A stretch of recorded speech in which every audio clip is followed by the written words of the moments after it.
ভোটের দুদিন আগে কিন্তু ফের বোমা উদ্ধার হলো দু জায়গা থেকে, ভাঙড় এবং হাবড়া। পোলেরহাট থানা এলাকার ম্যাঙ্গো গার্ডেন থেকে উদ্ধার হয়েছে 5টি বোমা। বোমাগুলি উদ্ধার করে নিয়ে গিয়েছে পুলিশ। অন্যদিকে হাবড়া থেকে 8টি সকেট বোমা উদ্ধার। হাবড়া বিধানসভা এলাকায় দক্ষিণ সরাই নিম্ন বুনিয়াদী বিদ্যালয়ের গেটের বাইরে থেকে বোমা উদ্ধার হয়েছে। এই প্রাথমিক বিদ্যালয়ে 29 তারিখ দুটি বুথের ভোট গ্রহণ রয়েছে, যার ফলে তীব্র আতঙ্ক ছড়িয়েছে এলাকায়। ঘটনাস্থলে পুলিশ। বোমা রাখার পিছনে বিজেপির হাত রয়েছে অভিযোগ তৃণমূলের। অভিযোগ অস্বীকার বিজেপি।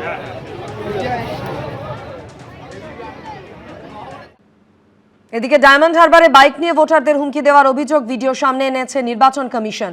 একাধিক ধারায় রুজু হয়েছে মামলা। অন্যদিকে নির্বাচন কমিশন সূত্রে খবর, ডায়মন্ড হারবারে ভোটের আগে দুষ্কৃতীদের একটি তালিকাও প্রস্তুত করা হয়েছে।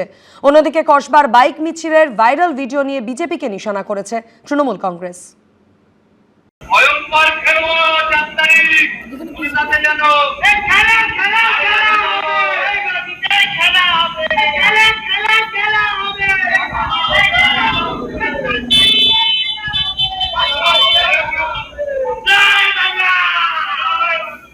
ডায়মন্ড হারবার অভিষেক বন্দ্যোপাধ্যায় লোকসভা কেন্দ্র, সেখানেই বাইক বাহিনীর বিরুদ্ধে এভাবে ভোটারদের উদ্দেশ্যে হুমকি দেওয়ার এই ভিডিও প্রকাশ করল নির্বাচন কমিশন।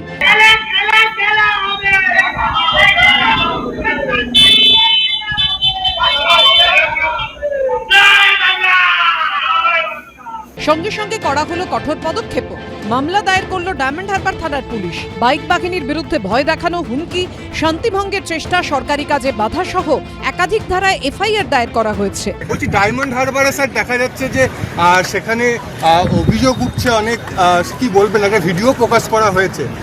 যেটা অভিযোগ আছে সব পুলিশ অবজারভার কাছে গিয়েছে, ডিএম কাছে গিয়েছে, ওরা সব অ্যাকশন নেয়। নির্বাচন পর্বে বাইক চলাচলের ক্ষেত্রে বেশ কিছু বিধিনিষেধ জারি করেছে নির্বাচন কমিশন, জানিয়ে মামলা গড়ায় হাইকোর্টেও। এই আবহে কমিশনের প্রকাশ করা ভিডিও ঘিরে রাজনীতির পারদও চড়ছে। ওখানে অভিষেক বন্দ্যোপাধ্যায় যে মেশিনারি আছে তারা বা এইভাবে মানুষকে ভয় দেখানোর, ভয়ভীত করার চেষ্টা করে। নির্বাচন কমিশনের উচিত কড়া হাতে দমন করা, কড়া হাতে পিটিয়ে ছাল চামড়া তুলে দেওয়া উচিত এই বাইক বাহিনী। ইলেকশন কমিশন বিজেপির দলদাস একটা ভিডিও দিল, সেটা ডায়মন্ড হারবার সংক্রান্ত।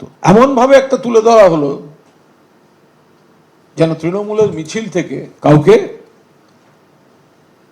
ভয় দেখানো হচ্ছে। পুলিশ অবজারভার বিজেপির প্রার্থীর সঙ্গে গোপনে দেখা করেন এবং সেটা ফাঁস হয়। কই, সেটা তো আপনারা প্রচারে আনেন না, অ্যাকশন নেন না, ব্যবস্থা নেন না, তদন্ত করেন না। দ্বিতীয় দফার ভোটে ডায়মন্ড হারবার নিয়ে শুরু থেকেই কড়া অবস্থান নিয়েছে নির্বাচন কমিশন। ইতিমধ্যেই ডায়মন্ড হারবারে শৃঙ্খলা ভঙ্গ, নির্বাচনে পক্ষপাতমূলক আচরণের অভিযোগে 5 জন পুলিশ আধিকারিককে সাসপেন্ড করে তাদের বিরুদ্ধে অবিলম্বে বিভাগীয় তদন্ত শুরু করার নির্দেশ দিয়েছে নির্বাচন কমিশন। আবার ডায়মন্ড হারবারের এই ভিডিওকে হাতিয়ার করে যখন তৃণমূলকে নিশানা করছে বিজেপি, তখন কসবার একটি ভিডিও ভাইরাল হয়েছে, যেখানে আবার বিজেপি প্রার্থীর নেতৃত্বে বাইক মিছিলের অভিযোগ তুলেছে তৃণমূল। আজকে সকালে আমার কাছে খবর আসলো 12টা নাগাদ কি বিজেপির প্রার্থী তার সঙ্গী ভঙ্গি নিয়ে প্রায় 150-200 লোককে নিয়ে বাইক বানি করছে, বাইক র্যালি করছে। পুলিশ অবজারভারকে জানিয়েছি, ডিএম ডিআরও যে আছে না, ওনাকে জানিয়েছি, কিন্তু কোনো হিলডুল হয়নি। উনি মিথ্যা অপপ্রচার করছেন। আমরা এসব করার ওই সংস্কারের আমরা সংস্কারিত না, যে হুমকি দেখাবো, চমকাবো, এটা ওদের সংস্কৃতি। আমরা শান্তি চাই, শান্তি। অন্যদিকে ডায়মন্ড হারবারে অতীতে যারা নির্বাচনের দিন ভোটারদের হুমকি দিয়েছে এমন দুষ্কৃতীদের তালিকা তৈরি করা হয়েছে। কমিশন সূত্রে খবর, তাদের আগে থেকে চিহ্নিত করে কড়া ব্যবস্থা নেবে কমিশন। রুমা পাল, হিন্দোল দে ও রানা দাসের রিপোর্ট, এবিপি আনন্দ। ভোটের শেষ বেলাতেও তুঙ্গে অনুপ্রবেশ তরজা। অনুপ্রবেশকারীরা 29 এপ্রিলের আগে দেশ না ছাড়লে 4 মের পর পশ্চিমবঙ্গ থেকে তাদের উৎখাত করা হবে। মতুয়াগড়, ঠাকুরনগরের জনসভা থেকে একেবারে ডেডলাইন বেঁধে ওয়ার্নিং দিলেন প্রধানমন্ত্রী। বাংলা ভাষায় কথা বলার জন্য যারা বাংলাদেশি বলে দাগিয়ে দিচ্ছে তাদের শিক্ষা দিন। নির্বাচনী সভা থেকে পাল্টা আক্রমণ শানিয়েছেন অভিষেক বন্দ্যোপাধ্যায়।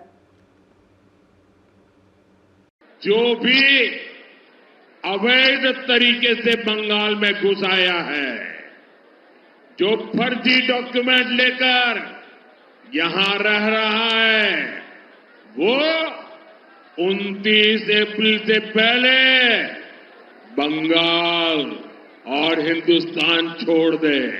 আমরা মাছ খাই বলে যারা আমাদের বাংলাদেশি বলে দাগিয়ে দিয়েছে, 29 এপ্রিল দ্বিতীয় দফা ভোটের আগে শেষ রবিবাসরীয় প্রচার।